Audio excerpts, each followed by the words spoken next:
दुर्योधनाने कृष्णाचं ऐकलं नाही, कारण कृष्णाने कान उघडणी केले. तुम्ही म्हणाल की ताई मग दुर्योधनाची कान उघडणी केली, अर्जुनाची केली का? अरे संपूर्ण गीता ऐका, भगवान श्रीकृष्णाने अर्जुनाची सुद्धा कान उघडणीच केलेली आहे.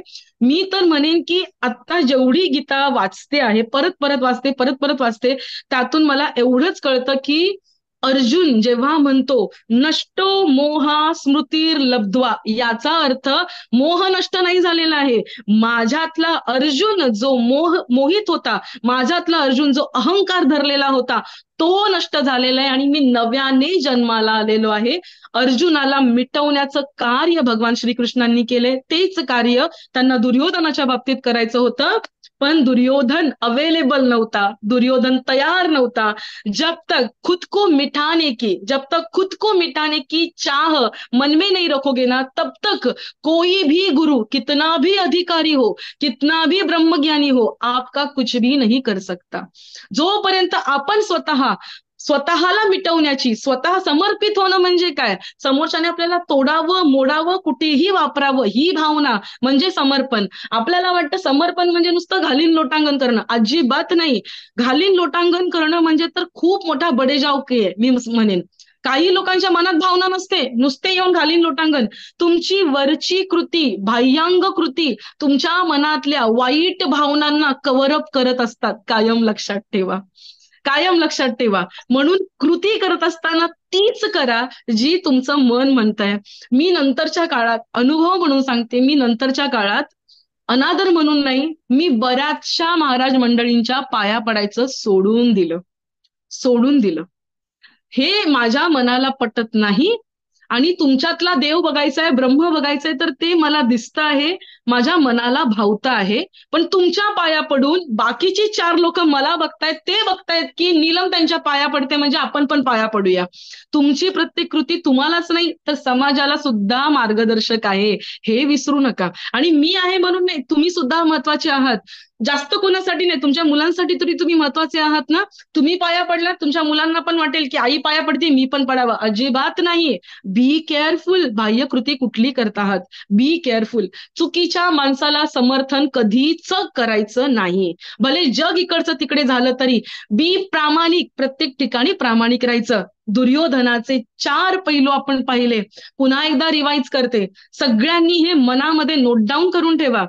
I will say it again, spirituality is the process. अध्यात्म ही एक प्रक्रिया आहे आणि या प्रक्रियेमध्ये स्वतःला मिटवायचं असतं. जोपर्यंत तो दगड स्वतःचा नको असलेला भाग काढून टाकण्यासाठी त्या मूर्तिकाराला आज्ञा देत नाही, तोपर्यंत त्यातून मूर्ती घडत नाही. अगदी त्याप्रमाणे या शब्दांचा हातोडा स्वतः बरोबर कायम ठेवा. मी तुम्हाला हातोडा देते आहे, हे पैलू लक्षात ठेवा आणि त्यानुसार स्वतःमध्ये नको असणारी वृत्ती काढण्याचा प्रयत्न करा. तर सगळ्यात पहिला भाग म्हणजे न्यूनगंड. तुमच्यामध्ये, आपल्यामध्ये, माझ्यामध्ये सुद्धा आहे, प्रत्येकामध्ये न्यूनगंड असतो, पण निर्णय घेताना तो मध्ये नाही आला पाहिजे. कुठलाही निर्णय घेताना न्यूनगंड मध्ये नाही आला पाहिजे. निर्णय घेताना नेहमी सत्य असलं पाहिजे, न्यूनगंडाने ते बरबटलेलं नसलं पाहिजे. न्यूनगंड, पहिला मुद्दा न्यूनगंड. दुसरा मुद्दा काय, प्रत्येक निर्णय घेत असताना तो न्यूनगंड कोणाचा मध्ये येतोय, दुर्योधनाचा मध्ये येतोय. जळफळाट, पांडवांबद्दलचा जळफळाट मध्ये येतोय. तिसरा मुद्दा गुरु म्हणजे कोण, जो आपल्याला मार्गदर्शन करतोय त्याला नेमकं ओळखता आलं पाहिजे, गुरुला नेमकं ओळखता आलं पाहिजे. आणि चौथा मुद्दा, त्याच्या समोर सरेंडर होणं म्हणजे काय, आपल्यामध्ये जो भाग नको आहे, तो जे मार्गदर्शन करतोय ते भले आपल्या अहंकाराला दुखावणारं असेल, आपला स्वार्थ पूर्ण करणारं नसेल, तरी सुद्धा आपण ठरवलं पाहिजे की कोणाचं ऐकायचंय आणि कोणाचं नाहीये. त्याच्यामुळे हे 4 मुद्दे दुर्योधनाला दुर्योधन बनवतात. आणि अजून सुद्धा पैलू याच्यातले मोकळे होतील. गीता ही रोज ऐकून ऐकून लोकांना वाटतं बोथट झालेली आहे, पण त्यातले पैलू एक एक एक एक करून उघडले ना, तर ती आपल्याला भरपूर काही शिकवते. तर गीता 17चा हा पहिला भाग गीता आपण इथेच थांबवूया आणि त्याच्यानंतर दुसऱ्या भागाकडे जाऊया, जिथे आपण ग्रंथ बघतो आहोत. आणि ग्रंथामध्ये आपण ज्ञानेश्वरी हा ग्रंथ घेतला होता. श्रोते हो, नीट बघा, ज्ञानेश्वरी हा ग्रंथ कधी रचला गेला, तर ही साल वगैरे आहे ना, हे मी नंतर डिस्कस करेन. तर ज्ञानेश्वरी बद्दल सर्वात पहिल्यांदा असं सांगेन की ज्ञानेश्वर महाराजांचा जो काळ होता तो इथे लिहिलेला आहे, इसवी सन 1275 ते इसवी सन 1296. काही ठिकाणी लोक कन्फ्यूज होतात की काही ठिकाणी 1217 आहे, 1202 आहे, त्यांच्या चरित्रामध्ये असे साल येतात, तर ते शालिवाहन शके असतं. ठीक आहे. तर शालिवाहन शके आणि इसवी सणामध्ये कितीचा फरक असतो? 78चा फरक असतो. 78 किंवा 69. तुम्हाला काही ठिकाणी असं दिसेल की 69, पण आयडियली इट इज 78. 78चा फरक आहे. पण काही ठिकाणी कॅल्क्युलेट करताना याच चरित्रात नाही, इतर चरित्रात सुद्धा, म्हणजे सिकंदरापासून कालिदासापासून प्रत्येकाच्या चरित्रामध्ये तुम्हाला इसवी सन आणि शके दिसेल, ज्याच्यामध्ये तुम्हाला 78चा फरक दिसेल. ठीक आहे. तर ज्ञानेश्वर महाराजांनी जी ज्ञानेश्वरी सांगितली त्याच्यानंतर असं म्हणतात की त्याची भरपूर कारणं आहेत. तर त्यातलं एक कारण असं होतं की आपल्याला सगळ्यांना माहितीये खिलजी खिलजी भारतावरती राज्य करण्यासाठी आला होता दिल्लीला. ठीक आहे. तर तो खिलजी, ज्याने जलालुद्दीन खिलजीचा खून केला, हत्या केल्या, तर हा खिलजी कोण? अजून सोपं करून सांगते. जी पद्मावत मूवी आलेली ना, पद्मावत, आपल्या सर्वांना माहिती असेल पद्मावत मूवी. ते काय ते घागर घागर वगैरे ते गाणं आठवतंय ना? तर तो नायक कोण आहे, तो हिरो कोण, मला नाव नाही माहिती त्याचं, पण तो जो आहे नायक, ते तुम्हाला आठवत असेल आता, तो खिलजी. तर हा जो खिलजी आहे ना, हा कधी आला माहितीये का भारतावरती? भारतामध्ये रणजित सिंग आणि घुमर. हा, घुमर घुमर. थँक्यू प्रियंका ताई. तर तोच तो घुमरवाला सगळ्यांना गाईड केला. हा, असे असे गुरु असतात, मध्ये मध्ये येतात. तर तो जो खिलजी आहे ना, ज्याने दिल्लीचं तख्त घेण्यासाठी जलालुद्दीन खिलजीचा खून केला, म्हणजे स्वतःच्या काकाचा खून केला, तर त्या खिलजीचं राज्य कधीपासून सुरू होतंय? ते राज्य आहे 1296. ते राज्याची सुरुवात आहे 1296. तुम्हाला स्क्रीनवरती दिसतंय. संत ज्ञानेश्वर माऊली यांनी जी ज्ञानेश्वरी सांगितली, कुठेतरी नकळत त्यांना माहिती होतं की नजीकच्या काळांमध्ये असं बाहेरचं परकीय राज्य भारतावरती येणार आहे. जणू काही ज्ञानेश्वर माऊलींनी या मातीतलं अध्यात्म टिकवण्यासाठी जी ज्ञानेश्वरी सांगितली, त्याचा मुख्य हेतू पुढच्या आक्रमणांना धरून होता, असा त्याचा एक पैलू येतो. हे ज्ञानेश्वरी सांगण्याचं मुख्य कारण. आणि ज्ञानेश्वरीच का सांगितली? कारण ज्ञानेश्वरी हा दुय्यम ग्रंथ आहे. What do you mean by दुय्यम ग्रंथ? जर मी आता मला सुचतंय ते म्हटलं, एक उदाहरण देऊन सांगते, मला सुचतंय ते मी लिहून घेतलं, तर त्याला म्हणतात ग्रंथ. म्हणजे मला सुचतोय, जसे मला सुचलं, माझं ओरिजिनल आहे, तो आहे ग्रंथ. पण मी ज्ञानेश्वरीचा अर्थ सांगितला तर तो झाला दुय्यम ग्रंथ. म्हणजे एका ग्रंथावर दुसरा ग्रंथ लिहिला तर झाला दुय्यम ग्रंथ. ज्ञानेश्वरी हा ग्रंथ कुठल्या ग्रंथावरती आहे? गीतेवरती आहे. गीता कशावरती आहे? उपनिषदांवरती आहे. बरोबर आहे. त्याच्यानंतर उपनिषद कशावरती आहेत? वेदांवरती आहेत. आणि वेद काय आहेत? वेद काय आहेत? आपल्या देवांचं घोरणं आहे. ज्ञानेश्वरीमध्ये त्याचं वर्णन आहे. त्याच्या पलीकडे आपण दोन प्रकारचे ग्रंथ येतात, एक असतात श्रुती ग्रंथ, एक असतात स्मृती ग्रंथ. तर वेद काय आहेत? श्रुती ग्रंथ आहेत. तर वेद वेद हे श्रुती ग्रंथ. वेदांपासून आली उपनिषद. वेद आहेत 4 वेद. त्या 4 वेदांचं फायलिंग केलं 18 पुराणांमध्ये. त्या पुराणांच्या नोट्स लिहिल्या उपनिषदांमध्ये. त्या उपनिषदांमधला आहे गीता ग्रंथ. आणि त्या गीता ग्रंथावरती बोलतोय कोण? ज्ञानेश्वर. महादुय्यम तिय्यम, काय किती लांबचा ग्रंथ आहे ते बघा. म्हणजे ज्ञानेश्वर माऊलींनी, ज्यांची एवढी प्रतिभा आहे, ज्यांचं कवित्व एवढं महान आहे, त्यांनी हा दुय्यम ग्रंथ केला. तो का केला याचं रिझन आपण पुढच्या सेशनमध्ये बघणार आहोत. त्यानंतर आपण सेशनच्या तिसऱ्या भागाकडे जाऊया, ते म्हणजे गोष्ट. सांगू ना गोष्ट? आवडेल ना ऐकायला? सगळे आहात ना इकडे? हो, आम्ही ओके. वेट करतोय गोष्टीचा. हो हो, थँक्यू सो मच. मलाही फार आवडते गोष्ट. तर एक ना चित्रांचं प्रदर्शन होतं. चित्रांचं प्रदर्शन होतं, ऐका बरं का. इंटरनॅशनल लेवलचं चित्र प्रदर्शन जाहीर केलं. इंटरनॅशनल लेवल म्हणजे सगळ्या देशांमधून लोक येणार आणि स्वतःच्या चित्राचं प्रदर्शन करणार. आणि ते प्रदर्शन होतं अमेरिकेमध्ये. कुठे होतं? अमेरिकेमध्ये. सगळ्या देशातल्या लोकांनी स्वतःची चित्र आणली. विविध चित्रकारांनी, मोठमोठ्या चित्रकारांनी त्याच्यामध्ये भाग घेतला. आणि चित्राचा विषय दिलेला होता. चित्राचा विषय होता शांती. काय विषय होता? शांती. तुमच्या शेजारची, माझ्या शेजारची शांती काकू नाही. चित्राचा विषय होता शांती. पीस. पीस म्हणजे शांती.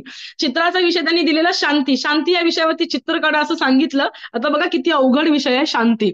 इतर देशातल्या सगळ्यांनी पार्टिसिपेट केलं आणि सगळे आले शांती या विषयावरती चित्र काढून. कोणी काय काढलं? कोणीतरी मोठे मोठे पर्वत काढले आणि पर्वतामधून मोठे मोठे धबधबे काढले. काय? शांती. कोणी काय काढलं की एखादी झोपडी काढली. झोपडीच्या समोर 4 माणसं बसलेत, घरातली 2 मुलं बसलेत आणि ते सगळे बसून छान चहा पितायत. काय काढलं? शांती. तर कोणी काय काढलं? सुंदर निसर्ग काढला. कोणी काय काढलं? कोणी काय काढलं? कोणी असं काढलं की मस्त घर सजलेलं आहे, घरासमोर कार उभी आहे, घर सगळ्या सुखसुविधांनी भरलेलं आहे, म्हणजे काय? शांती. असं सगळ्यांनी बऱ्याच प्रकारची चित्र काढली. शांती शांती शांती. पण जजेस ना, जे कोणी परीक्षक होते, त्यांनी एका चित्राला निवडलं आणि त्या चित्राला पारितोषिक दिलं. पण ज्या चित्राला त्यांनी निवडलं ना, त्या चित्रावरती इतर पार्टिसिपेंट्सनी, स्पर्धकांनी ऑब्जेक्शन घेतलं. ते म्हणाले आम्हाला हे मान्य नाहीये.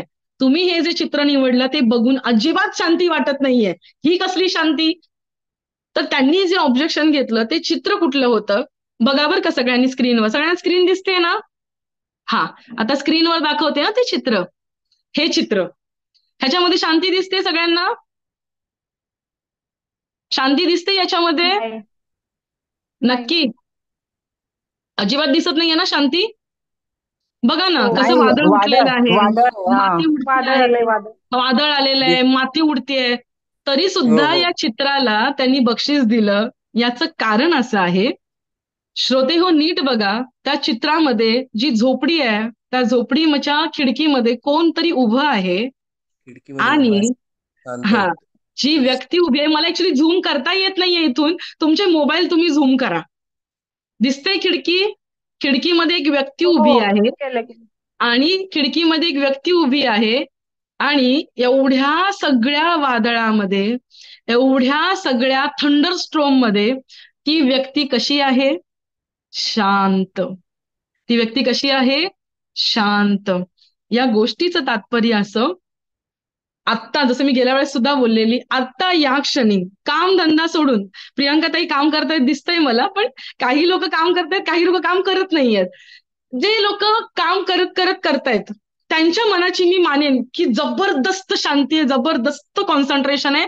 U know, clapping, the special clapping for them. तुमच्यासाठी स्पेशल क्लॅपिंग, तुमच्या थँक्यू. निष्ठेसाठी स्पेशल क्लॅपिंग. तर शांती म्हणजे ती नसते की जी शांततेत पाळली जाते. उलट मी तर म्हणेन की शांत बसताना सुद्धा, शांत बसल्यावर सुद्धा मनामध्ये, डोक्यामध्ये विचारांची वादळ चाललेली असतात ना, तिथे शांती कधीच नसते. शांती कुठे असते?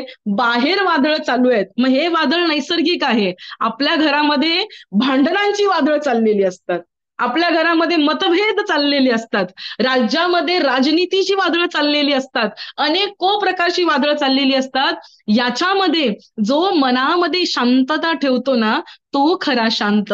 म्हणून या पिक्चरला, या चित्राला प्रथम पारितोषिक मिळालं. कुठलं पारितोषिक मिळालं? शांत. हे चित्र कशाचं आहे? शांततेचं चित्र आहे. अजून कोणाला या चित्रामध्ये काही दिसतंय का? या मोरल स्टोरी मधून काही बोलता येतंय का? अजून कोणाला काही चित्रामध्ये दिसतंय का या? हो, मला बोलायचंय. हा, बोला ना. मला असं वाटतं की हे जे आहेत गृहस्थ, ते जरासं म्हणजे 50 आहे, तर त्यांनी आयुष्याची बरीच सारी वादळं बघितली असावीत आणि आता हे वादळ जर त्यांना काहीच वाटत नसेल म्हणून ते शांत असावेत. Very good, very good. खूप छान कन्क्लुजन आहे. आयुष्याची भरपूर वादळं पाहिलीत आणि त्याच्यामुळे त्यांचं मन आता शांत झालेलं आहे. म्हणून या शांततेवरून आपण त्या लोकांना काही सांगू शकतो की ज्या लोकांनी भरपूरचं आयुष्य पाहिलेलं आहे. कारण या सेशनमध्ये लहान लोक सुद्धा आहेत, वयाने लहान असणारी सुद्धा आहेत. तर आपण काय करायचं? आम्ही त्या वयात गेल्यावर शांत होऊ असं नाहीये. जी लोक आपल्या बरोबर आहेत ती लोक आपल्याला अनुभव देत असतात. अनेको अनुभवांमधून आपण समृद्ध होऊ शकतो. जसं नितीन बानगुडे पाटील यांचं एक प्रसिद्ध वचन आहे, म्हणजे प्रसिद्ध वाक्य आहे की तुमची गाडी जर तुम्ही तुमच्या गॅरेजमध्येच पार्क करून ठेवली तर तिला कधी अनुभव मिळणार आहे? नाही. तिला कधी स्क्रॅच जरी लागेल का? नाही. तिचा ऍक्सिडेंट होईल का? नाही. जोपर्यंत गाडी रस्त्यावर येत नाही तोपर्यंत तिचं ऍक्सिडेंट काय तिला कुठलाच अनुभव मिळणार नाहीये. अगदी त्याप्रमाणे आयुष्याच्या या रणांगणामध्ये आपलं ध्येय ठरवा, आपलं ध्येय ठरवूया आपण आणि त्या दृष्टीने आपण रस्त्यावर निघूया, चालायला सुरुवात करूया. तेव्हा आपल्याकडे अनुभवांची शिदोरी येईल. जोपर्यंत माणूस प्रवाहाच्या विरुद्ध जाऊन काहीतरी करण्याचा प्रयत्न नाही ना करत, तोपर्यंत त्याच्या मार्गात अडचणी येत नाहीत. आणि जोपर्यंत मार्गात अडचणी येत नाहीत ना, तरी आपली पित्र खाली आली तरी आपल्याला अनुभव मिळत नाही. लक्षात घ्या विषय. त्याच्यामुळे डिफिकल्ट टास्क, कुठला टास्क डिफिकल्ट आहे, कुठलं ध्येय अवघड आहे गाठण्यासाठी ते निवडूया आणि ते ते निवडून त्याच्या मागे पळण्याचा प्रयत्न करूया. गीतेमध्ये सुद्धा असंच आहे. 7 अक्षयोनी सेना, 11 अक्षयोनी सेना. कोण जिंकतं? 7 अक्षयोनी सेना जिंकते. लोक म्हणतात की आपण लोकसंख्या वाढवली पाहिजे. कोणाची? आपण हिंदूंची लोकसंख्या वाढवली पाहिजे, लोकसंख्या वाढवली पाहिजे. मी त्यांना म्हणेन की कौरव 100 होते, पांडव 5च होते. सो लोकसंख्या वाढवायच्या भानगडीत पडू नका. जी लोकसंख्या येते ना, आपलं 1 मूल असेल, 2 मूल असेल, तेवढ्यावरच थांबा आणि जे आहे ना त्याला चांगलं घडवण्याचा प्रयत्न करा. ते 100 असून कौरव असून काही फायदा नाही. 5 असले तरी चालतील, पण ते पांडव असले पाहिजेत. एवढ्या गोष्टीचा तुम्ही विचार करा, जे लोक ऑन द वे आहेत त्यांच्यासाठी. आणि अजून कोणाला काही म्हणायचंय का या चित्रावरून? हो ताई, हा रामकृष्ण. बोला ना. रामकृष्ण हरिताई बोला. अंग वस्त्र निवारा, म्हणजे माणसाच्या अपेक्षा खूप वाढतच जातात की आज बरोबर आपल्याला ते पाहिजे. कारण एवढं जरी वादळ आलं तर तो माणूस घरामध्ये सेफ आहे. कारण त्याला बरोबर काही चिंता नाही. वारं येऊ दे, काय बोलतात जुनी लोक, वावधान येऊ दे, पाऊस येऊ दे किंवा त्या विजा चमकू देत, ते अंग वस्त्र आणि निवारा एवढ्यावरती समाधानी जीवन जगून आपल्या मुलांना कसं संस्कारी आपल्याला घडवता येईल. भले छोटं घर असू दे, मन मोठं असावं, एवढंच मला म्हणजे घरापासून एवढं सांगता येईल की एवढं कितीही चक्रवादळ वादळ आलं तरी धर्माच्याच नीतीने आपण जे मूल आहे त्याला आपण घडवलं पाहिजे. हे आपलं आधी बरोबर कर्तव्य आहे.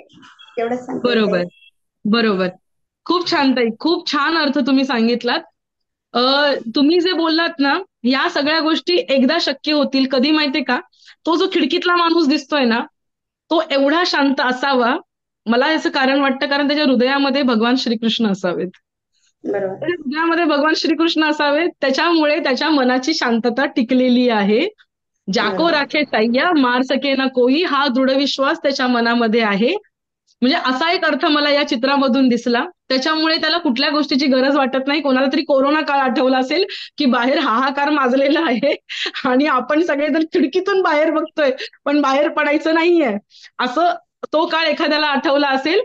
पण मनामध्ये, अंतःकरणामध्ये भगवान श्रीकृष्ण असेल तर जास्त गोष्टींची गरज लागत नाही. आणि हे मुलांनाच काय, हे आधी आपण आई वडिलांनी केलं पाहिजे. जर आईलाच फ्रीज मधल्या पाण्याशिवाय तहान भागत नसेल तर त्या मुलाने कोणाकडे बघावं? असं नको व्हायला.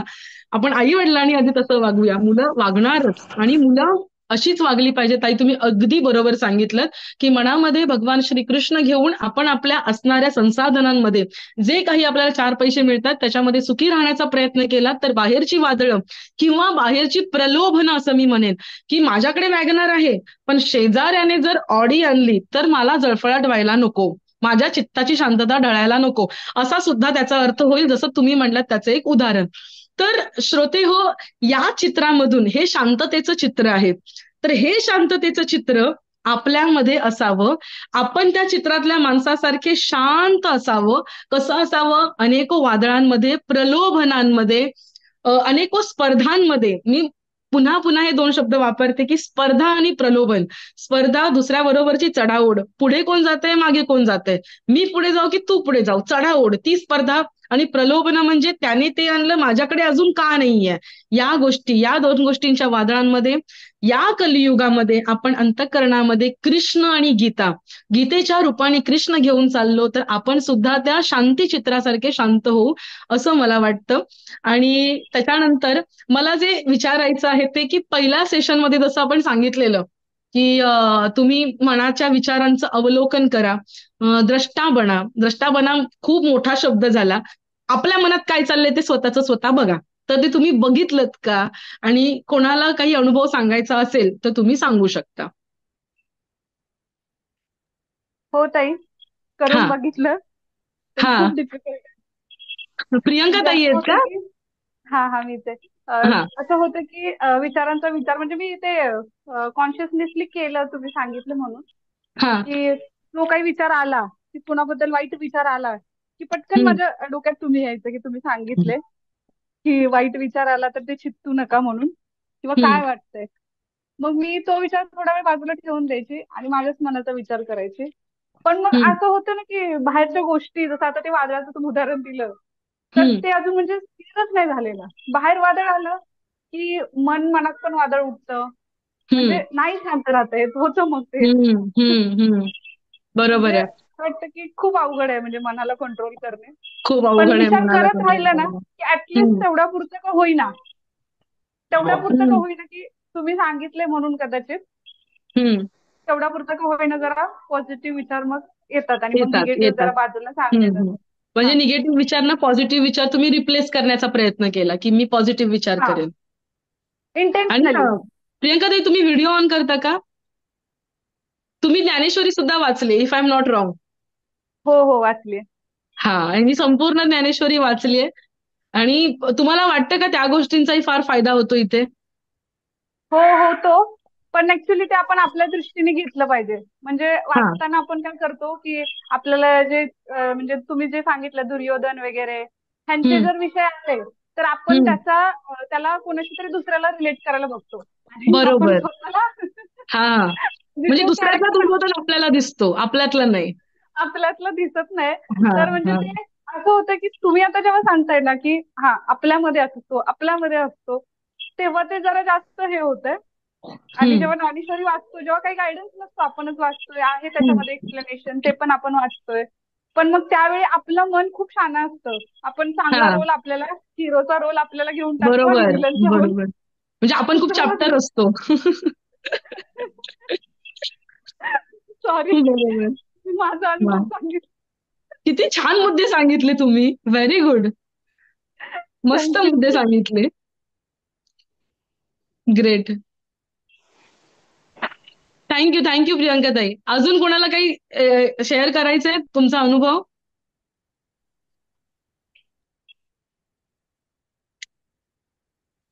आमच्या प्रतिभा काकी इथे आहेत. प्रतिभा लोणी काकी. या स्वतः खूप उच्च कोटीच्या साधक आहेत आणि शिवसाधना करतात. आणि आज मी आपल्या सगळ्यांचं भाग्य समजेन की आज ताई आपल्याला आशीर्वाद देण्यासाठी आलेत. हो प्रतिभा ताई. नाही, खूप खूप आशीर्वाद नीलम, तुला खूप छान चाललंय नमस्कार सेशन. नमस्कार. मला इच्छा खूपदा होती जॉईन करायचं, पण ह्या वेळेलाच माझं दुसरं सेशन असायचं. आज अच्छा. संधी दिलेली होती तर मी म्हणलं चान्स घेऊया, नीलमला आशीर्वाद पण देऊ आणि आपण पण अजून ऐकू. कितीदा ऐकलं तरी हे कमीच आहे. हो हो प्रत्येक हो वेळी हो. नवीन नवीन आपल्याला शिकायला मिळतं आणि अगदी तुझं बोलून अगदी. ऐकायला खूप आवडतं मला. मी तुझे व्हिडिओ वगैरे सगळं बघत असते नेहमी. कधी वेळ मिळेल तेव्हा मी खूप रिप्लाय पण करते आणि हो. विजय मला सारखं पाठवत असतात. त्यामुळे हा हा हा. छान वाटतं मला तुमच्या दोघांचं कौतुक. हे सगळ्या खूप गोष्टीमध्ये तू खूप इतकं धन्यवाद. लहान वयात इतकं सुंदर सगळं करतेस. तुला खूप काय खूप लहान आशीर्वाद. आहे.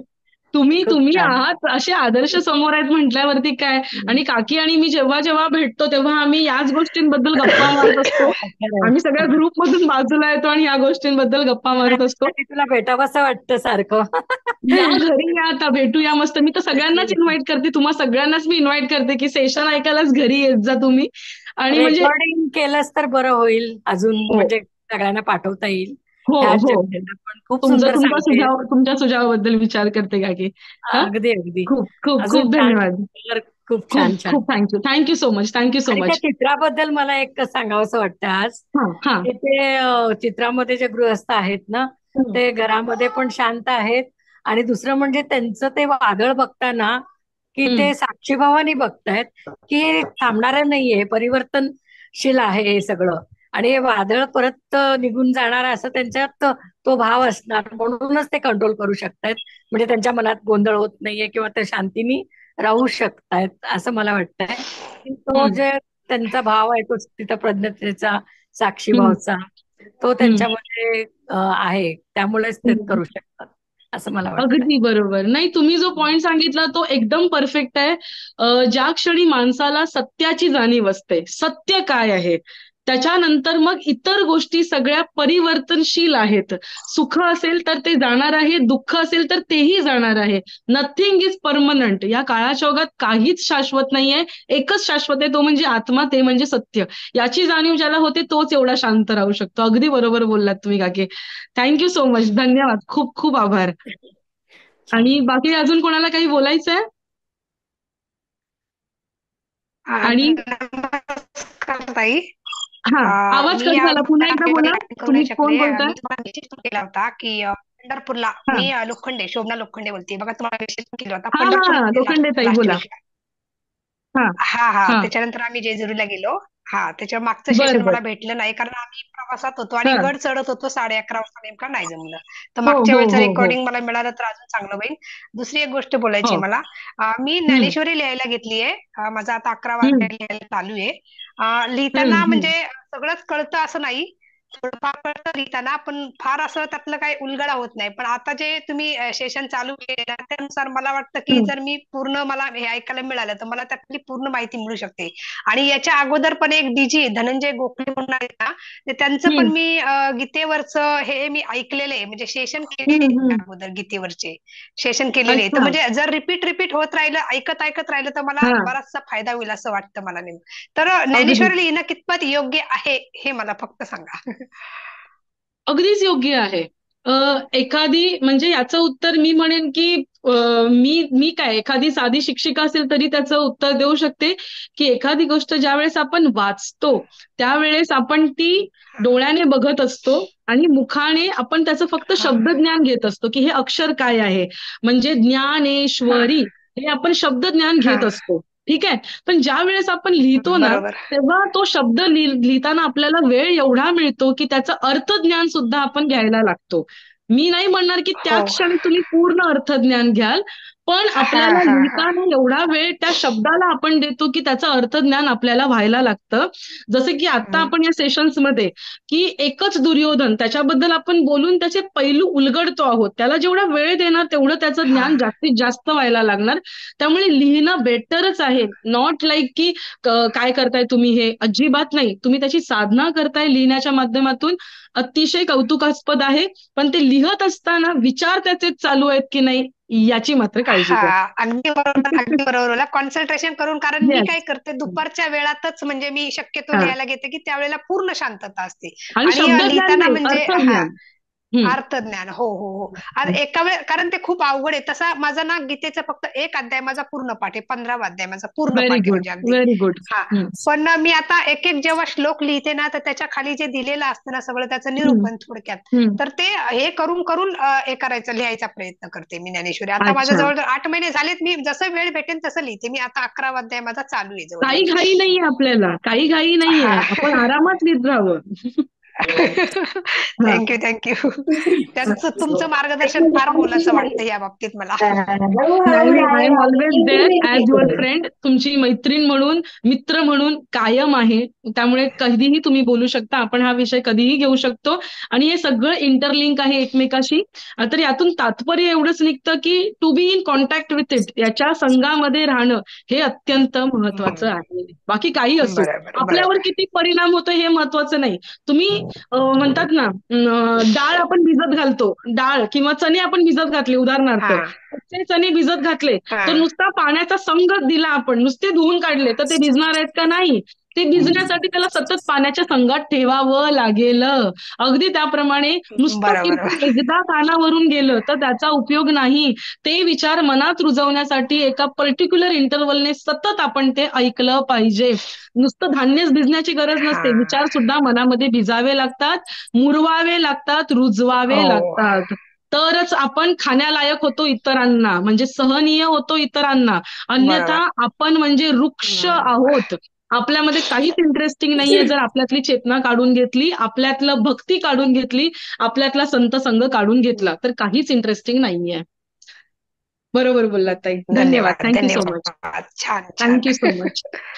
तर तुम्हा सगळ्यांशी बोलून खूप छान वाटतंय. आणि मी तर असं पुन्हा एकदा म्हणेन, जसं मी पहिल्या सेशनला बोललेली की मी प्रचंड स्वार्थी आहे. त्याच्यामुळे हा माझा स्वार्थ आहे. तुम्हाला भेटणं, तुमच्याशी बोलणं हे माझ्या अंतःकरणाला आनंद देणारं आहे. आणि मी माऊलींना अशीच प्रार्थना करीन की या सगळ्या माझ्या मित्रमंडळींना, या सर्व श्रोते सज्जनांना जे माझ्यापेक्षाही सुज्ञ आहेत, त्या सर्वांना माऊली अशाच प्रकारे बुद्धी देत राहू. आणि एवढंच बोलून मी या सेशनची इथे समाप्ती करते. पुढच्या सेशनला भेटूया. पुढचं सेशन सुद्धा घरीच होईल. तुम्हाला मेसेज येईल तसा. ज्या दिवशी मी नसणार आहे ना घरी, त्या दिवशी तुम्हाला मेसेज येईल की मी घरी नाही, पण आपण ऑनलाईन भेटणारच आहोत. तर त्याच्यामुळे तुम्ही घरी येत चला, काही प्रॉब्लेम नाहीये. तुम्ही घरी या. ज्या दिवशी येणार नाही त्या दिवशी तुम्हाला मेसेज भेटेल. त्यामुळे स्वतः समजू नका काही की नाही आज नसतील, कदाचित नसतील आज. अरे कदाचित शब्द जरा बाजूला ठेवत जा, जास्त वापरत जाऊ नका. ठोस काय आहे सत्य, त्याच्या मागे आपल्याला जायचंय. सो सेशनची इथेच सांगता झाली असं मी म्हणते आणि आपण शेवटचे श्लोक घेऊया. सगळ्यांनी माझ्या मागे बोलायचंय. बघा एखाद दिवशी मी तुम्हाला सांगेन की अनम्यूट करा आणि तुम्ही अभंग बोलून दाखवा. तुम्हाला बोलता आला पाहिजे. असं केल्याशिवाय ते होणार नाहीये. तर त्याच्यामुळे सगळ्यांनी बोला, जोरात बोला आणि अकल्प आयुष्य व्हावे. तर या आपल्याच कुळाचं अकल्प आयुष्य आपण मागतोय. या स्वार्थी भावनेने मागितलं तरी चालेल, पण जोरात बोला. हात जोडा छानपैकी आणि छान बोला. अकल्प